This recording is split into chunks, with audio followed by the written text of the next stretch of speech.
Okay, welcome back again. Today we are going to talk about the second part of our section on the ethics of pornography, of consuming and producing, and the legality of pornography. So, in our previous discussion, we discussed the views of Helen Longino, the feminist writer, who argued that pornography hurts women. It defames them by lying about them. It spreads this image of women as being inherently inferior and subservient to men, and just objects and playthings to be sort of passed around sexually, and that it contributes to violence against women, right? And so it constitutes a kind of we have free speech as a fundamental political and moral value in our American culture. But there are limits to free speech. Free speech can be limited by the clear and present danger standard, that if you are engaged in the kind of speech that proposes a clear and present danger, like yelling fire in a crowded theater, that is not protected speech. Furthermore, you can't flat out lie about people just to hurt them. That's called libel, right, or slander, right? So there are some forms, even in a country where we do value free speech. There are some forms of free speech that we do censor. And Longino, remember, made the argument that pornography represents a kind of expression that's so insidious that it deserves to be that special category of expression that is censored. Right. So what we're going to hear today is the response from Feinberg. Feinberg's The Case Against Pornography, an Assessment by Joel Feinberg. So let's begin. So Feinberg opens up by rehashing some of what we've already learned, right? He says in the first that there are two ways of arguing against pornography. That it causes harm to women, and it can do this in one of two ways, either by defaming them or by inciting violence against them. Defamation of them, again, would include things that Longino talked about,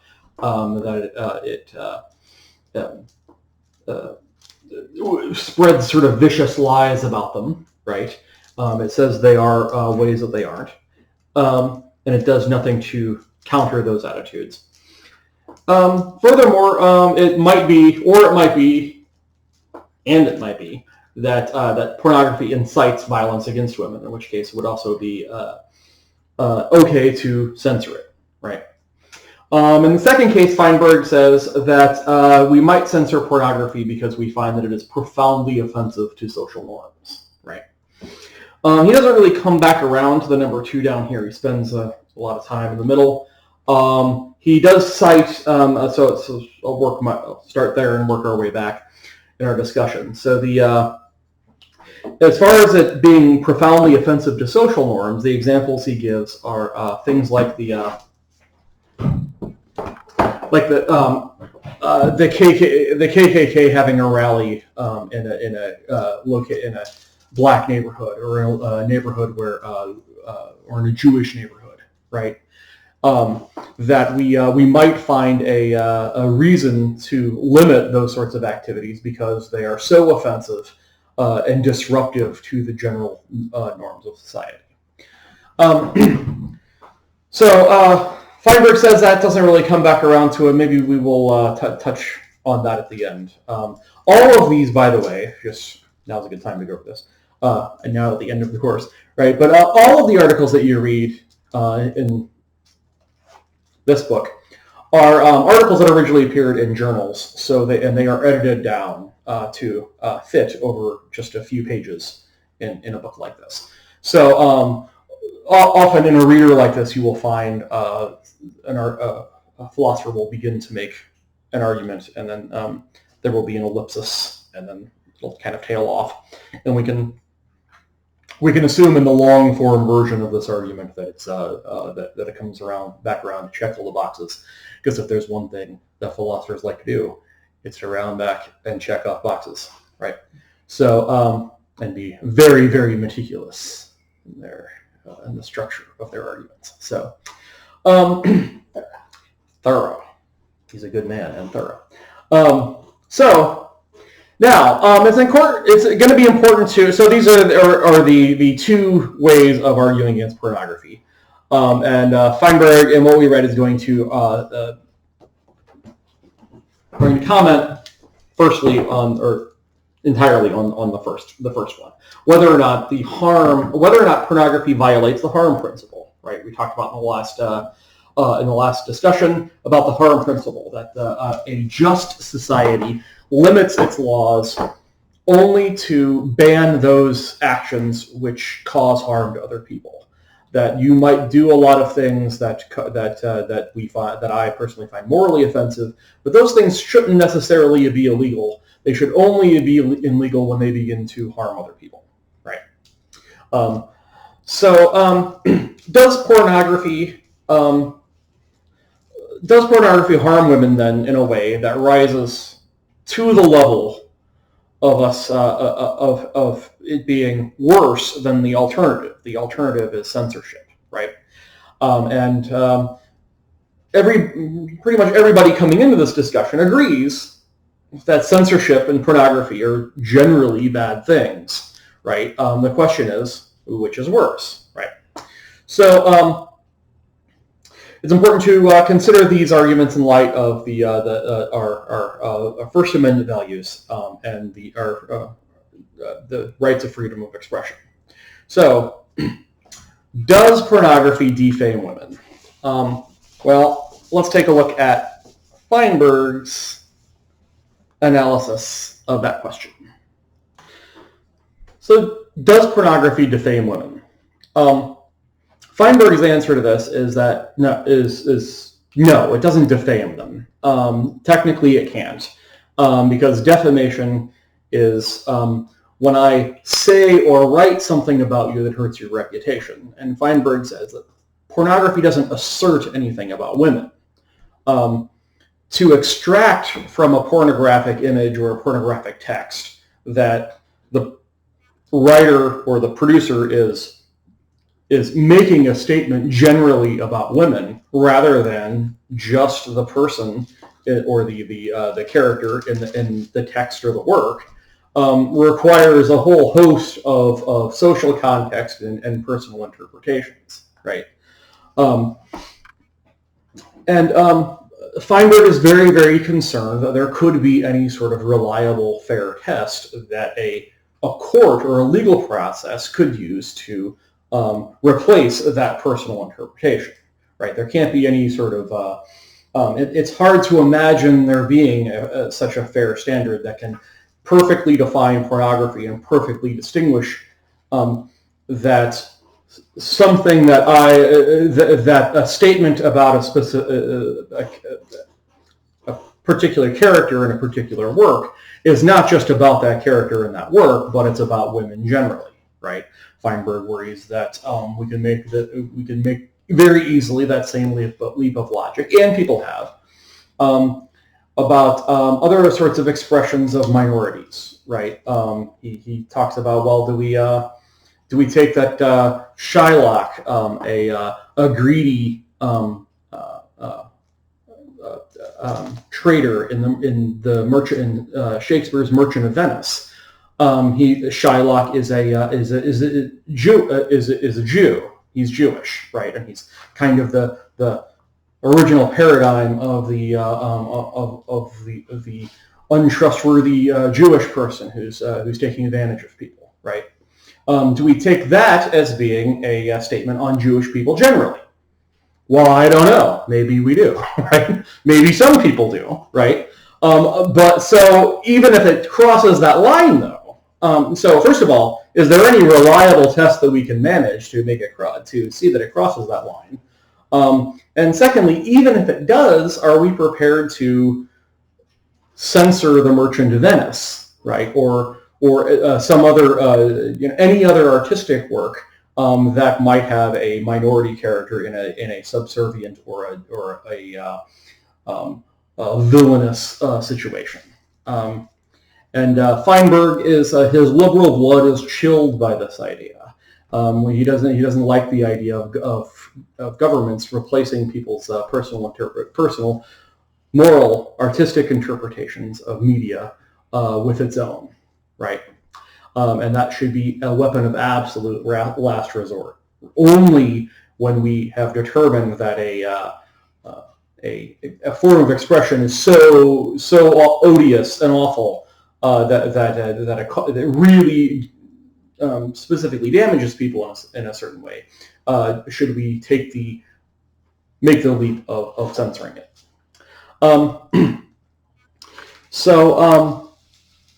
Okay.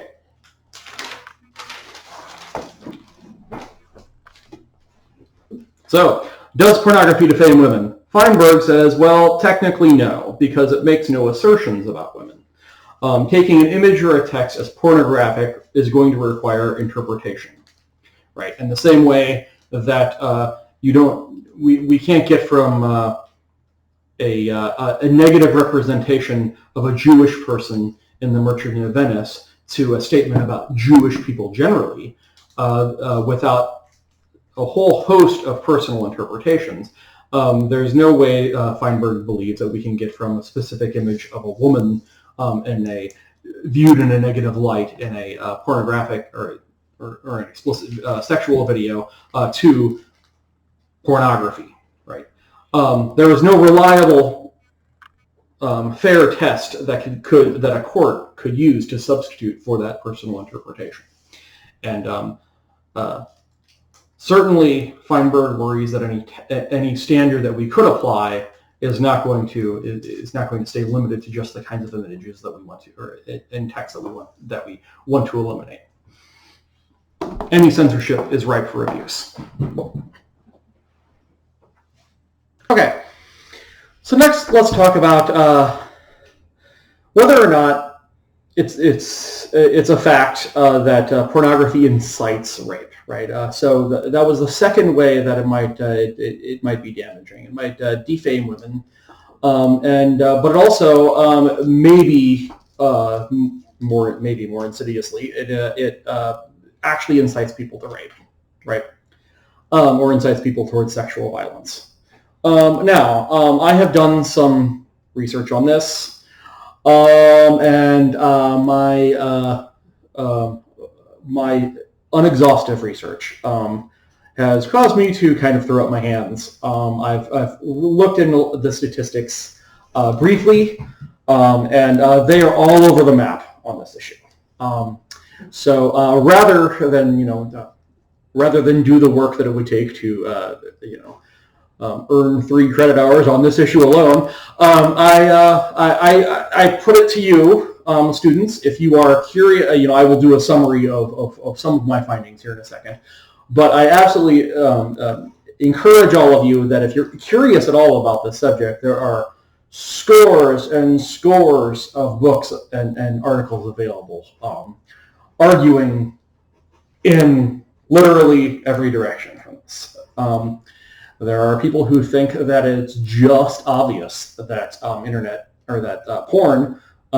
pornography causes sexual violence, to people who actually argue that no, there is reason to believe that pornography provides an outlet for a sexual outlet for men who might otherwise take their bad urges out in other ways, right? There are now, with the research that I have done, there are 2 things that I am comfortable reporting as fact, right? About the statistical data, the body of statistical data on the relationship between pornography and violence, right? And these are summarized here. Does pornography incite violence? 2 facts I feel comfortable reporting as facts. One is that rapists love pornography. That among people who are in prison for causing sexual violence, they tend to really love their pornography, particularly the most violent kinds of pornography. Now, does that mean that pornography causes sexual violence or causes rape. Not necessarily. Famously, there's a distinction between correlation and causation, right? Just because two things are correlated, just because they tend to happen at the same time or around the same under the same circumstances, doesn't mean that one necessarily causes the other, right? Great example of this is, why does the, in the fall, the weather gets cold and the leaves fall off the tree, right? So you might think, or a child might think that, well, the cold weather causes the leaves to fall off the tree. But actually, no. It is the lack of sunlight, the lower amounts of sunlight, that causes both the cooler temperatures and the leaves to die. So we have two phenomena, the leaves falling off the trees and the cold weather. And rather than one causing the other, there is something that's causing both of them, right? And so you can't say that one causes the other. What you can say is they're correlated, that one tends to happen alongside or in tandem with the other. And that might be the issue with pornography and sexual violence. It might be that rapists really just like violent images. But what's causing what there? I mean, if we search the internet searching history of a man who proclaims that he really is into ladies' calves, like into ladies' legs, well, yeah, we would expect if he has a stash of pornography or a stash of images of women, it's going to show ones of their legs, right? So if you're into sexual violence, yes, you're probably going to have a pornography collection that reflects that. Anyway, but nonetheless, sometimes at the same time, sometimes there is reason. Sometimes two things that are correlated, one does cause the other, obviously. So we can't be too quick to dismiss, to just say, oh well, it's correlation, not causation. There's maybe good reason to believe that one is in some way very important linked to the other, right? At the same time, we certainly don't want to assume that just because they are correlated, one causes the other. And absolutely, we don't want to assume that anybody who enjoys, frankly, maybe most rapists enjoy violent images, but we can't say that everybody who enjoys violent images is necessarily somebody who would rape or has raped or hates women, right? That would be something. Again, that would be something. That's the era of psychology, or that's the place where psychologists come in to study this kind of stuff, right? Secondly, the other thing about the statistical evidence about the relationship between violence and pornography that I feel comfortable asserting as fact is that despite the fact that rapists do really love their pornography, in the U.S. and elsewhere, rapes have seemed to drop off in the internet porn era, right? The numbers on this are actually pretty shocking. So get that down, and I will go over the specifics. Okay. So according to FBI data, there was a peak in 1992 of forcible rapes in the United States. This is cases of, at the time it was defined as the unlawful carnal knowledge of the woman against her will, right? At the peak in 1992, there was a high of 42.8 per thousand, right? Rapes, or there were 42.8 rapes per 1,000 people in the U.S., right?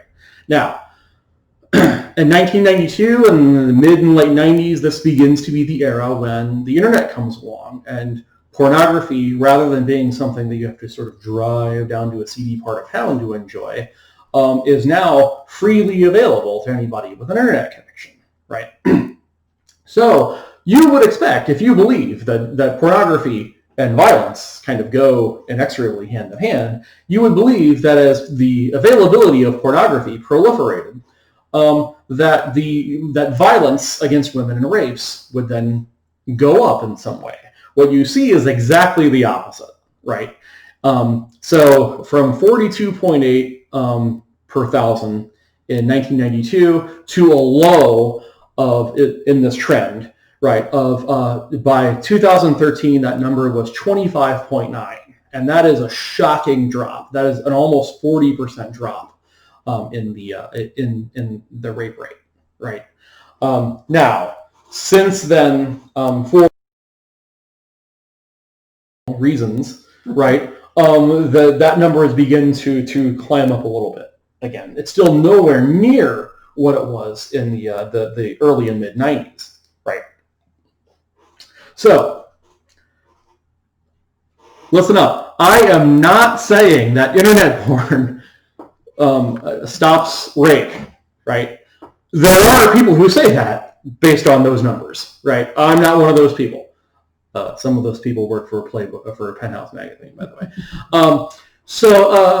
But what I do insist on is that ought to be concerning to people who are really going to push the incitement argument, against the incitement reason for banning pornography. That if you think it incites rape, statistical data doesn't seem to back that up. Now, statistics can be pushed around, as we all know. But the FBI data is very clear and convincing on this issue. So, what do we make of that? Well, I'll tell you what Feinberg makes of it. Feinberg's conclusion is, there is no clear evidence that pornography causes rape. Nothing close to what would be required to censor it. What would be required to censor it would be something that rises to the level of being able to argue that in certain circumstances, a rape or some act of sexual violence would not have occurred if not for the pornography, right? Or some indication that that pornography is the difference between why a man rapes and why another man doesn't, right? And Feinberg thinks that not only should we be skeptical that that evidence exists now, but we should be skeptical that there could ever be evidence of that, because he says that what causes men to rape is a complex process, a collapse of their psychological and moral boundaries, right? That might have lots and lots of causes, or lots and lots of things that contribute to it rather than a cause, right? Now, I mean, the analogy that a lot of people give here is to the at this point is the analogy to smoking and cancer, right? There's long been established a correlation between cigarette smoking and cancer, right? But does cigarette smoking cause cancer, or is there some underlying other thing that's causing higher cancer rates, and so on, right? Well, I mean, eventually the science is there. The science is there to establish that actually we see that as smoking rates go up, specific kinds of cancer rates also skyrocket, right? This is not to say, however, that cancer is necessary, or that smoking cigarettes is necessary to cause cancer. Obviously, there are lots of cases of even lung cancer that arise for reasons unrelated to smoking, or that it's sufficient to cause cancer, right? That lots of people who smoke their whole lives never develop cancer, right? So you don't know that smoking will cause cancer, and it's certainly not necessary to cause cancer. But what we do know is there is this very strong statistical correlation, right? And some people at this point will point out that, well, yeah, but right there, the correlation alone and some understanding of the science. I mean, what we do have is we have way more than the correlation now. We have an understanding of the science of how it is that that certain ingredients in cigarettes lead to cancer, right? But that's a good case of a situation where there was this correlation, and led by that correlation, doctors went to investigate and look for the underlying causes, and eventually found it, right? Now, some people will say that at this point that, well, but right now, even absent of any underlying cause, we now have that kind of correlative relationship between pornography and rape, enough that we should maybe take a lesson from the examples of things like the history of smoking and cancer, and get a jump on trying to curb the prevalence of pornography, in the way that it would have been nice if doctors had been able to get a jump in the 1940s and the 1950s on the correlation between cancer and smoking, and even before they had an underlying cause, said we need to put the brakes on this, because there is, as cancer rates go up, as smoking rates go up, the cancer rates go up. So certainly the anti-pornography feminists have a rejoinder to everything we've said so far. So let's wrap up the counterpunch here. Now, again, showing off some of my investigation of the secondary literature on this issue, no extra charge. How do people on the side of the anti-pornography feminists respond to this statistical data? And my not by any means exhaustive search of the literature, I think I would categorize their responses to this in generally fall into one of two ways. One is to point out that statistics can be pushed around as needed, and often are by vested interests. And here we are dealing with a multi-billion-dollar pornography industry who might have its tentacles all over the place, suppressing or upplaying all sorts of data, right? The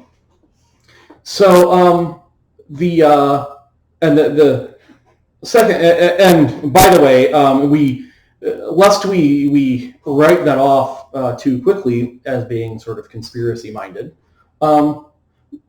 the history of that, right? Going back to the smoking example, right? The doctors knew for years and years that there was a correlation between smoking rates and cancer rates, and the tobacco companies did everything they could to suppress that data, and did it very effectively for decades, right?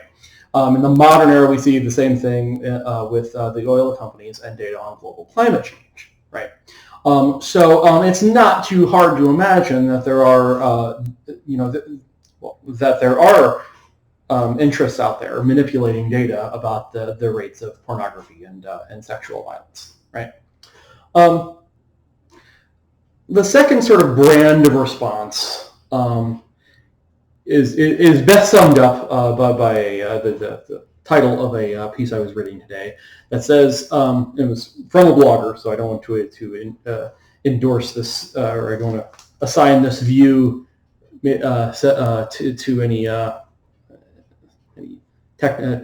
philosopher that I know of, or any philosopher who will name him or herself, right? This is an anonymous person online, right? But it's summed up by the very memorable quote that pornography is violence. The issue is not that pornography leads to violence, but that pornography itself is a kind of violence against women. And it is bad in and of itself, right? And that's a great summation of a position that I think Longino would endorse, right? And I think can also be attributable to the the other big names on the anti-pornography feminist side, like Andrea Dworkin and Catherine McKinnon, right? What do we say? What then do we say about that? So let's get notes on this. So the reply from the anti-pornography feminists in response to some of the statistical data I just gave is in the first case that stats can be twisted by the interest in the multi-billion-dollar pornography industry in much the same way they have in the past been twisted by certain other kinds of vested industrial interests, right? And secondly, that pornography is a kind of violence. The issue isn't that it necessarily causes violence per se, but that it is a kind of violence, and that it is bad in itself. It's malicious and it's dishonest. It spreads lies about women, and these are not lies that we can just sort of shake off. They are lies that hurt an already disadvantaged demographic of people, right? So they're particularly insidious and damaging, right? So, so there is, at this point, I think there is maybe a little, there's a point of détente. There's a point of maybe where we can, the two sides, the pro-free speech liberal side and the anti-pornography feminist side, can kind of can begin to agree at least a little bit, and that is over the issue of that maybe the real root cause of all of this is toxic masculinity. So let's say something about that. So Feinberg's conclusion on this is that the real enemy here is not pornography, but is what he calls machismo, right? Which is a Spanish term that is associated with Mexican culture in particular, and then Latin culture. For those cultural reasons, I will replace that word machismo, which hasn't aged particularly well, with this concept is what we would today think of as toxic masculinity, right? So what is this? Well, machismo,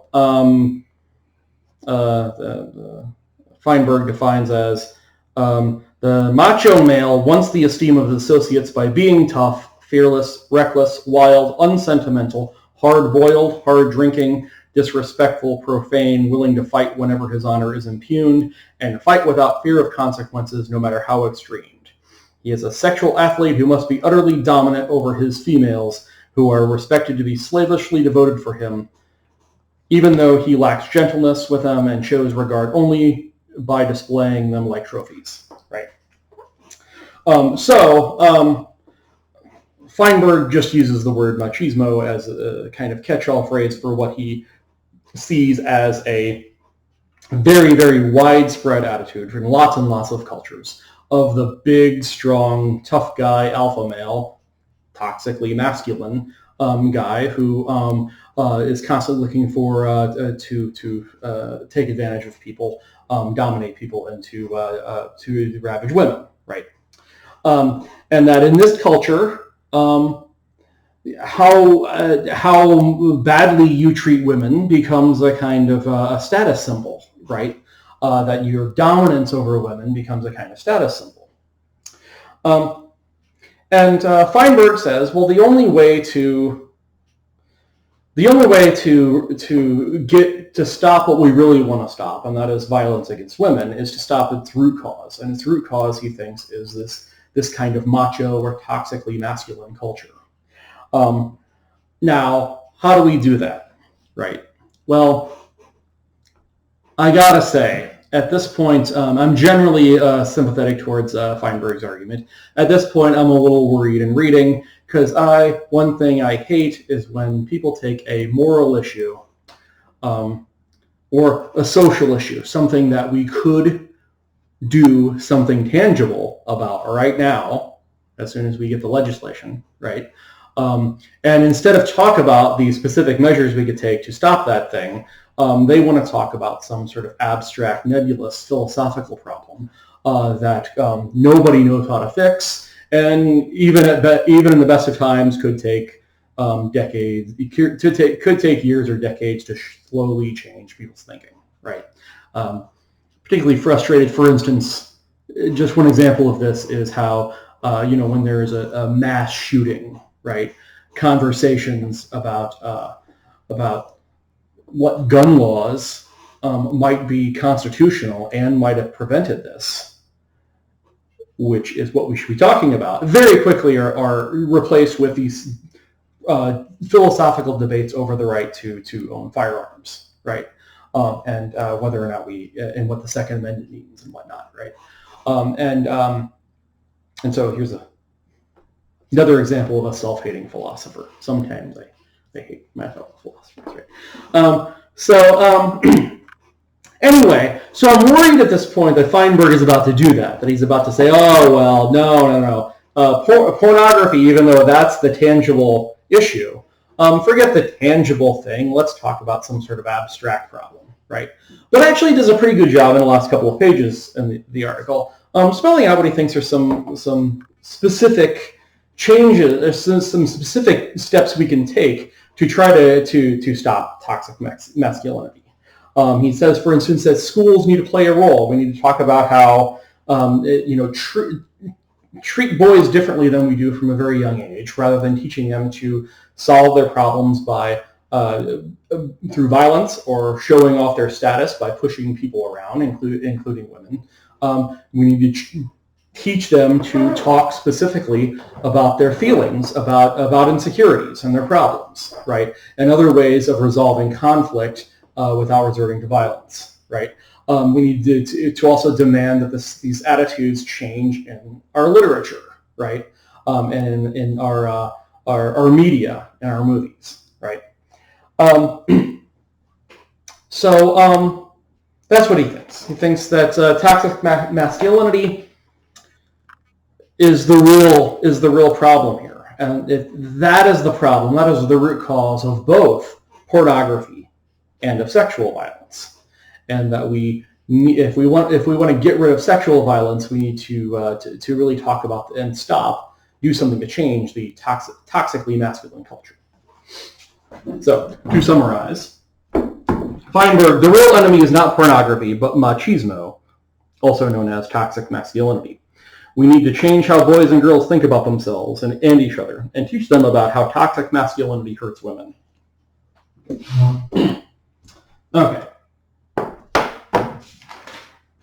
Now,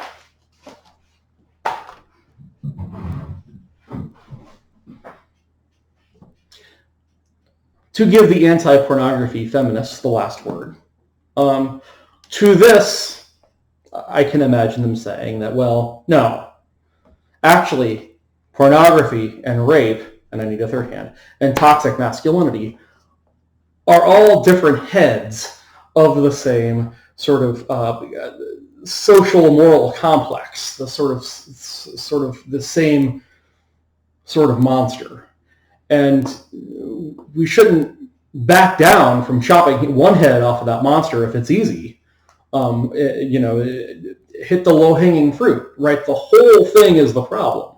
The whole thing is hurting women. And the more we can do to make inroads on one issue, maybe that will lead to making inroads on the other issue, right? By analogy, consider the issue of racial segregation, right? Somebody 60 years ago might say that, well, the segregation laws are bad, but the real problem is racism. And rather than change the racial segregation laws, which are just going to cause whites to be, racist whites to become more calcified in their positions in the South, rather than cause a mess by changing the racial segregation laws before society is ready, we need to do what we can to change the root cause of all of it, and that is these sort of racial attitudes, right? And anyway, and that might be that was probably that I feel comfortable saying that the anti-pornography feminists would say that's the same attitude we should have with the relationship between pornography and violence toxic masculinity is we shouldn't worry that one causes the other, and so we shouldn't worry about that one, but we should go after the other one. We should try to cut it down wherever we see it, because they can all be part of the same thing, right? Pornography could be both a cause of and a result of sexual violence and toxically masculine attitudes, right? In the way that some people think that racial segregation was both a cause of racism and a result of racism, right? Now, I smile not because I'm skeptical of that attitude, but because I didn't choose that example at random. So that wraps it up for me. I will see you next time. We are going to change the topic with our final reading, which is going to be on the issue of racism and racial segregation. We are going to finish up with King's letter from a Birmingham jail. So anyway, so yes, my lovely wife just reminded me that I forgot the attendance password. The first thing I saw was my book bag. So the attendance password is book bag. So see you guys next time.